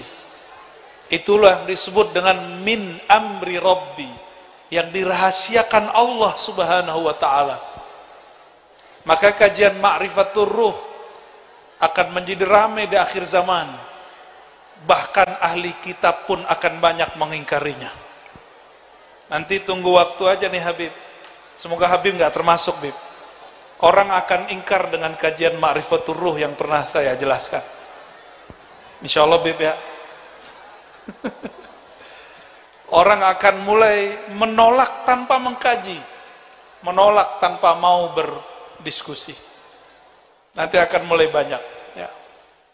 Saya dapat kabar-kabar dari kawan saya, katanya sudah mulai ada. Dan itu ustadz-ustadz yang katanya aswaja juga. Dan katanya berthariqah, ngakunya sudah belajar kitab macam-macam. Baru kitab yang tertulis yang dipelajari ya. Belum kitab yang sebenarnya yang dia pelajari. Jadi Nabi berbicara kepada onta, bukan kepada tubuh onta itu, tapi kepada ruh al-hayawani yang ada di tubuh onta itu. Si ruh ini melaporkan bahwa tubuh yang sedang dia kendarai kelaparan. Maka Nabi langsung sidang yang punya onta. Maka kalau punya kendaraan jangan disiksa-siksa amat, harus diservis, harus dimandiin ya. Punya motor 7 bulan gak dimandi-mandiin, setahun gak diganti oli, itu sama tuh. Nabi berbicara kepada ruh yang ada di dalamnya. Dan ruhnya onta hanya minta syafaat makan. Bedanya dengan sahabat-sahabat Rasulullah. Ukasyah, masih ingat Ukasyah? Ukasyah bukan cerita yang aneh-aneh, cerita yang sahihnya. Tadi yang disebut oleh Habibna Syekh, bahwa Beliau mendoakan yang hadir ini masuk surga tanpa hisab dan azab. Rasulullah pada satu malam mengatakan akan ada 70 alfan min ummati yadkhuluna al-jannah bighairi hisabin wala azab. Hadis Imam Bukhari dan Muslim. Akan ada di antara umatku masuk surga 70.000 tanpa hisab, tanpa azab. Itu sahabat semuanya diskusi bergadang malam itu, tidak tidur. Mereka diskusi siapakah, ada yang bilang yang sholatnya sepanjang malam, puasanya sepanjang hari, sedekah semua hartanya, semua disebut. Mereka melupakan amal kolbu. Jadi sahabat pun kalau diskusi terjebak pada amal-amal ubudiyah zahir. Seperti orang-orang tua-tua ngomong jangan lupa sholat, nah lupa mengajarkan menyembah yang kita sholat itu kepada siapa, mengenal yang kita sembah itu yang sebenarnya harus dipelajari. Jangan sholat dulu yang diperintahkan, kenalkan dulu kepada yang kita sembah, baru nanti kita akan menyembah tanpa paksaan. Kalau enggak nanti orang tua jadi panitia surga neraka. Gimana kalau kamu bahasa Jawanya gimana? Kowe kalau enggak kalau enggak sholat narako gitu ya. Naroko. Oh, beda tipis sama bahasa Minang ya. Bahasa Minang itu narako. Di sini neroko. Jowo. Itu ternyata bukan bahasa Jawa, itu bahasa Sanskerta. Bahasa apa? Bahasa dipakai oleh orang yang menyebarkan agama Buddha dan Hindu dulunya. Sekarang nih muncul orang mengatakan bid'ah, mengatakan Tuhan atau sembahyang. Gak boleh, haram. Sembahyang itu nyembah Tuhannya Hindu. Tapi giliran puasa dia sebut selamat bulan puasa. Dia lupa kata puasa itu juga bahasa Sanskerta, artinya upawasa, taqarrub ilallahil wahidil ahad, mendekat kepada yang Maha Esa. Bahasa ono juga. Pengen Islami tapi terjebak pada Arabisasi. Nah, ini hati-hati nih yang baru hijrah ya. Yang baru tobat. Kalau kita tobat tiap hari, nggak baru. Tiap hari kita punya maksiat, maka tiap hari kita tobat. Hari ini udah maksiat belum? Tuh matanya tadi jelalatan kan? Kirim-kirim surat lagi ya. Baik. Nabi keluar subuh-subuh. Pada subuh beliau biasanya dengerin orang setor mimpi. Tapi pagi ini Nabi nanya, kalian ngapain kok matanya sembab semua, kira-kira begitu. Ternyata mereka diskusi tentang siapa yang masuk surga tanpa hisab dan azab. Apa kata baginda Rasul sallallahu alaihi wasallam? Mereka itu qaumun la yastarqun, tidak datang ke dukun mantra-mantra. Yastarqun tu ruqyah, ruqyah syirik tentunya. Adapun ruqyah yang tidak syirik diperkenankan. Yang kedua, la yaktawun, tidak melakukan pengobatan pakai alat panas. Kita boleh sebut pengobatan ekstrim. Dan yang ketiga, wa ala rabbihim yatawakkalun. Ini yang disebut amal qalbunya. Ini inti dari yang tadi tiga ini intinya nomor tiganya. Terhadap atau kepada Allah mereka bertawakal. Tawakal itu menyerahkan secara hakikat kepada Allah, zahirnya tetap mengambil asbab. Nabi mengatakan tadawaw ibadallah, berobatlah wahai hamba Allah. Disuruh berobat, tapi kesembuhan dari Allah Subhanahu wa taala. Jadi masuk surga tanpa hisab dan azab itu dengan tawakal. Tapi ada jalur lain, VVIP tadi. Ini pak V-nya 3 kali. VVIP. Dalam hadis dikatakan, hadis Imam Ahmad, Abu Daud, dan imam-imam yang lain, dan hadisnya sahih. Jadi semua para syuhada dan para anbiya itu kaget melihat ke langit ada yang bergerak seperti kilat sampai di ujung sana, sampai di ujung sirat. Yaghbituhumul anbiya wasyuhada, para nabi, para syuhada, semuanya ghibtah. Tahu artinya ghibtah? Ghibtah itu iri yang positif. Apa kata mereka? Ya Rabb, manhum, man haula, siapa mereka yang berangkat ke surga secepat kilat itu? Dijawab oleh satu riwayat di situ, waqila, cuma begitu jawabannya. Apakah Allah yang menjawab atau malaikat? Wallahu alam. Apa kalamnya? Hum al-mutahabbuna bi ruhillah. Mereka ini jomblo-jomblo dengerin. Para jomblo,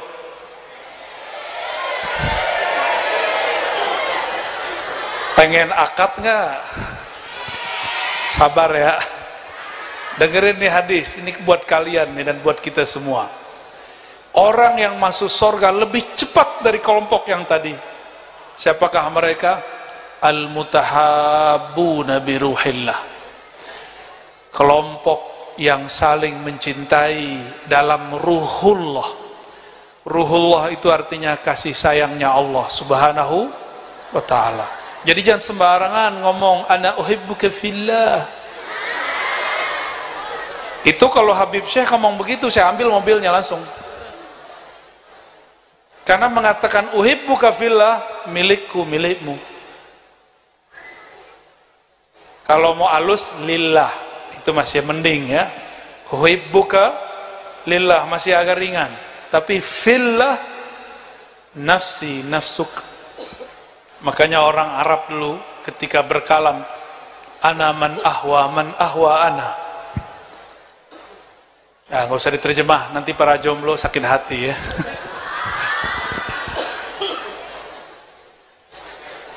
Selamat kepada hufaz 30 juz yang di depan ya. Benar.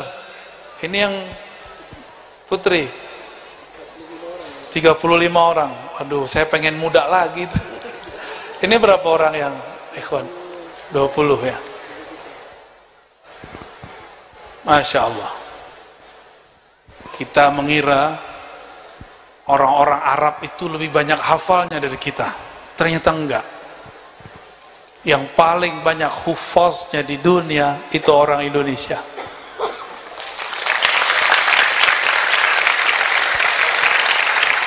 Yang paling banyak majelis selawatnya di dunia itu orang Indonesia. Di TV orang baru 1 juz 2 juz lomba di TV, benar. Padahal di sini Sunan Pandanaran, di Kudus, di Krapia, apalagi banyak sekali. Di Jombang saya ketemu pesantren Unyil ada. Anak kecil hafal Quran itu biasa. Tapi karena tidak semua orang biasa dengan bi'ah seperti ini, melihat anak-anak membaca Quran di TV itu kayaknya luar biasa sekali. Padahal di sini sangat biasa. Semoga dengan adanya ahlul Quran ini, negeri ini ditolak balanya. Amin ya rabbal alamin. Semoga umaranya, ulamanya berbaik hati. Tapi ingat, ini hadis terakhir yang mau saya bacakan sebelum Habibna melanjutkan lantunan sholawatnya. Pembeda ahlul Quran, ahlus sunnah dengan khawarij salah satunya adalah sholawat. Coba lihat majelis-majelis, rumah-rumah tahfiz, mahat-mahat yang tidak ada majelis sholawatnya, saya curigai ya, sanad Qur'annya tidak nyatu dengan akhlaknya. Dia dapat hafalan Quran tapi tidak dapat rasa mencintai orang yang diturunkan Quran kepadanya. Quran diturunkan kepada siapa? Nabi Muhammad SAW. Maka ketika kita bersolawat, kita sedang membaca nama orang yang diturunkan Quran kepadanya. Orang sering lupa dengan makna satu hadis yang sering kita dengar. Apakah akhlak Quran wahai akhlaknya Rasulullah wahai Aisyah? Aisyah menjawab, Sayyidatuna Aisyah radhiyallahu taala anha menjawab, khuluquhul Quran, akhlaknya Quran. Kita cuma berhenti di situ. Kalau akhlak Nabi Quran, sifat Nabi apa dong? Kolbu Nabi apa? Ruh Nabi apa? Maka coba perhatikan perbedaan Nabi Isa dan Nabi Muhammad. Nabi Isa itu disebutkan kami tiupkan ruhan min ruhina gitu ya. Masih pakai min. Tapi untuk Nabi Muhammad ya, kalimatnya langsung ruhan min amrina. Kalau untuk Nabi Isa cuma disebutkan min ruhina. Kami kirimkan roh sebagian dari ruhina. Ruh itu bisa tiupan, bukan zat, jangan salah paham ya. Kelompok-kelompok kebatinan mengartikan ruh itu zat, akhirnya mereka memahami diri kita ini separuh zat Allah. Itu PA namanya ya. Bukan tasawuf hakiki, itu tasawuf batil ya. Makanya ada rumusan yang saya sebut Haikalul Ma'arif. Apa namanya? Supaya tidak salah faham. Dimulai dengan Ahad Dzatullah. Coba dibaca. Ahad Dzatullah. Coba sama-sama. Jadi Zatullah itu namanya Ahad. Ahmad Ruhullah. Coba baca. Ini bukan kaedah biasa, coba perhatikan. Ketika Allah selesai menciptakan tubuh manusia, inni khaliqun basharan min tin, sungguh aku menciptakan manusia dari tanah. Apa kata Allah? Setelah sawaituhu, aku sempurnakan basyariahnya, sisi fisiknya. Nafakhtu fihi min ruhi, aku tiupkan ke dalam tubuh manusia itu sebagian dari rohku. Rohku tadi Ahmad Ruhullah, bukan Ahad Zatullah. Paham gak maksudnya? Ahmad Ruhullah, berarti yang ditiupkan adalah dari Ahmad, bukan dari Ahad, bukan dari Zatullah, tapi dari Ruhullah. Maka yang turun ke Nabi Isa itu cuma min ruhi, tapi yang turun ke Sayyidina Nabi SAW, surat apa itu Romo Kiai? Ghafir 15 ya. Wa kadzalika auhayna ilaika ruham min amrina ya.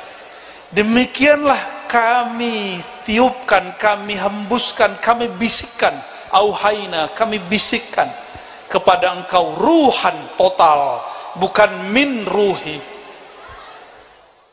Walaupun kata ruh di sini diperdebatkan maknanya oleh ahli tafsir, tapi jelas bahwa Nabi diberikan kullun ya, semuanya. Berbeda dengan Nabi Isa, walaupun gelarnya Ruhullah, tapi dia Ruhullah juz'i, sedangkan Nabi Yuna Ruhullah kulli. Boleh juga disebut Ruhullah al-kabir, sedangkan Nabi Isa Ruhullah as-saghir. Itu istilah aja biar gak salah faham.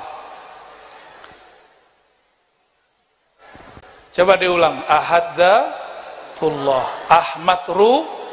Jadi ruh beda dengan zat. Coba diulang. Ruh beda dengan zat.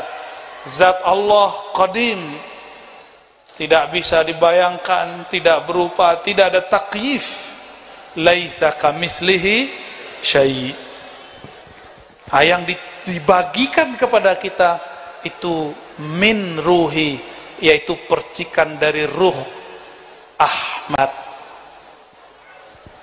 Maka ulama-ulama kita menyebut Ahmad itu ummul arwah, induknya ruh. Ini istilah aja, bukan berarti Ahmad tuh hamil terus ngeluarin, bukan. Itu istilah aja. Seperti orang mengatakan al-falsafah ummul ulum wal hikam, itu cuma istilah ya.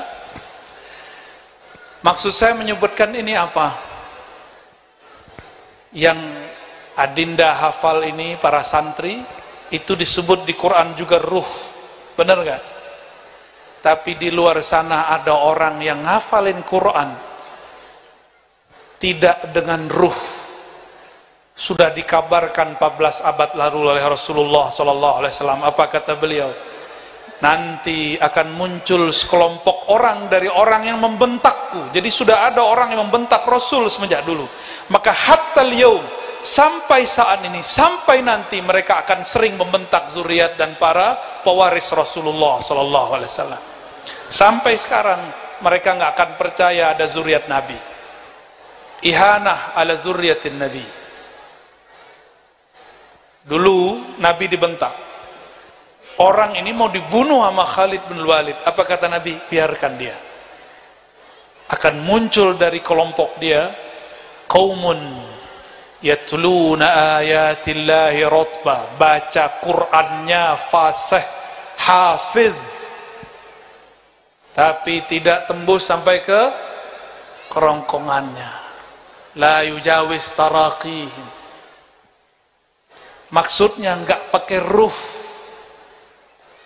Enggak pakai ruh. Biasanya ngafalnya pakai nafsu. Biar cepet. Makanya sekarang banyak metode menghafal Quran cepet. Tolong Romo Kiai itu enggak usah dihiraukan. Kita sebagaimana dulu kita menghafal pelan-pelan. Wala ta'jal bil Quran, nggak boleh buru-buru. Maka saya nggak percaya dengan metode cepat-cepat itu. Quran itu bukan hanya ngafal. Apa kata Sayyidina Abdullah bin Umar? Hafiznal Quran khamsan. Kami cuma ngafal 5 diserap dulu akhlaknya, diambil dulu sifatnya, menyatu dulu nurnya, baru nambah lagi. Maka jangan bangga nih adik-adik cepat hafalan. Apakah kalian sudah mengambil nurnya? Apakah sudah mengambil sifatnya? Itu PR berikutnya. Inilah pembeda antara kelompok yang Nabi sebut ini. Kelompok ini belakangan disebut oleh Sayyidina Ali Khawarij. Apa nama kelompoknya? Maka Khawarij ini dan Ahlus Sunnah ada kemiripan, sama-sama hafiz Quran. Perbedaannya cuma satu, iman mereka nggak tembus ke dada, kita tembus. Dan tembusnya iman itu ditandai dengan bersolawat. Maka tadi Adinda Azka tuh baca begitu, apa tuh? Kullul kulub ilal habibi tamilu. Setiap hati kepada kekasihnya pasti cenderung. Benar nggak para jomblo? Mau malam mau tidur ingat-ingat wajah dia, ya nggak? Dibayang-bayangin, berharap mimpi ya, mimpi basah. Jangan. Imam Ibn Arabi, Syekh Ihsan Jampes itu punya sanad ke Ibn Arabi, tapi orang nuduh beliau sesat. Ibn Arabi mengatakan wali Allah tidak pernah mimpi basah. Berarti kalian yang mimpi basah belum waliullah ya, masih wali apa nih? Wali murid. Jangan-jangan yang belakang saya nih masih mimpi basah nih. Mimpi itu terjemahan kolbu. Kalau masih mimpi jorok berarti belum bersih kolbunya. Tuh ya, mimpi itu terjemahan kolbu. Hati-hati dengan mimpi. Maka jangan mikirin sesuatu yang aneh-aneh, pikirkan sesuatu yang wajar-wajar aja ya. Maka adinda sekalian, tolong pertahankan sanad Al-Quran. Bukan hanya sanad hafalan, tapi sanad akhlak ahli Qur'an. Itulah pembeda kedua antara Khawarij dengan Ahlus Sunnah. Semoga para hufaz yang di depan saya adalah orang-orang yang berakhlak semua. Dan doakan kami juga orang yang berdakwah, yang berselawat, yang mengajar guru, semoga kami istiqomah berakhlak. Amin ya rabbal alamin.